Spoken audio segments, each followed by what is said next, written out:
Bonjour, une petite vidéo pour vous présenter le modèle atomique tel qu'on l'a étudié, donc c'est ce qu'on appelle le chapitre SPDF, modèle des gaz quantiques. Donc une introduction sur la notion d'orbital, ensuite sur l'hybridation des orbitales et finalement la résolution de l'exercice 2 de l'exemple d'examen de maturité que vous avez reçu. Et c'est parti. Donc la notion centrale de ce chapitre, c'est la notion d'orbital, S, P, D et F. Un petit texte, dans le modèle atomique moderne, la position de l'électron est plutôt décrite en termes de probabilité.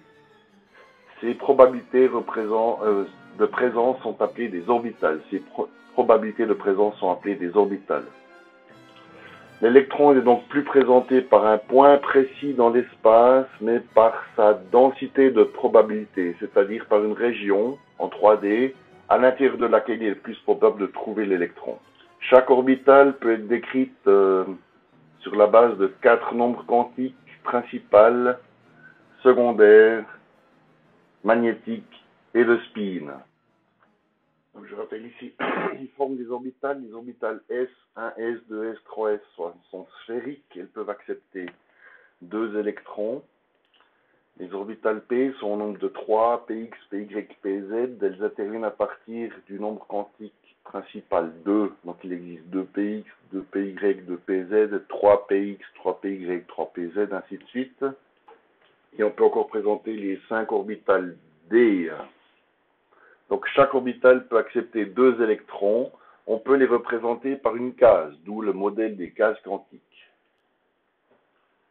Pour ce qui est de la répétition des nombres quantiques, je vous conseille fortement cette vidéo. Je vous mettrai le lien sur WhatsApp tout à l'heure. Donc concernant les cases quantiques, c'est une technique qui permet de représenter les orbitales par des cases. On les regroupe par type d'orbital. Vous avez dans le cours à la page 23 un rappel des valeurs des nombres quantiques principaux pour chacune des cases du système des cases quantiques. Vous verrez maintenant la résolution de l'exercice 2 de l'exemple de l'examen de maturité qu'on vous a envoyé.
Donc si on veut faire un rappel sur ce qu'est l'hybridation des orbitales. L'hybridation des orbitales est un concept théorique qui relie la géométrie moléculaire d'une part avec les orbitales atomiques d'autre part. Les orbitales atomiques ont une orientation dans l'espace qui correspond à des angles de 90 degrés. Donc si on fait des constructions de molécules par recouvrement d'orbitales, en utilisant les orbitales atomiques, on arrive à des angles entre les liaisons qui ne correspondent pas à la géométrie moléculaire que l'on a étudiée par le modèle RPEV. Donc pour relier les deux systèmes, on a développé un concept qui s'appelle l'hybridation des orbitales. Pour être simple, lorsqu'on a un centre tétraédrique, AX4, coordinate de 4, l'hybridation est toujours SP3. Lorsqu'on a une double liaison, c'est-à-dire AX2, une seule double liaison sur un centre, il faut donc une orbitale P libre pour faire une liaison pi. Je vous rappelle qu'une liaison pi, c'est un recouvrement de deux orbitales P qui se fait de manière perpendiculaire. Donc il faut une orbitale P native, une orbitale P non hybridée. Donc SP2 pour les centres qui ont une double liaison. Et les centres qui ont deux doubles liaisons ou une triple, c'est SP, puisqu'il faut deux orbitales P pour faire les recouvrements des deux liaisons pi. Voilà, je termine ici cette vidéo. Je vous enverrai un peu plus tard une autre vidéo qui parle de la résolution des autres parties de cet exercice 2. Je ne sais pas si je suis clair, je ne sais pas si ça vous aide. Réagissez, envoyez-moi des WhatsApp, des mails, téléphonez-moi. Dites-moi si cette façon peut fonctionner au niveau de la résolution de cet examen de maturité vous convient.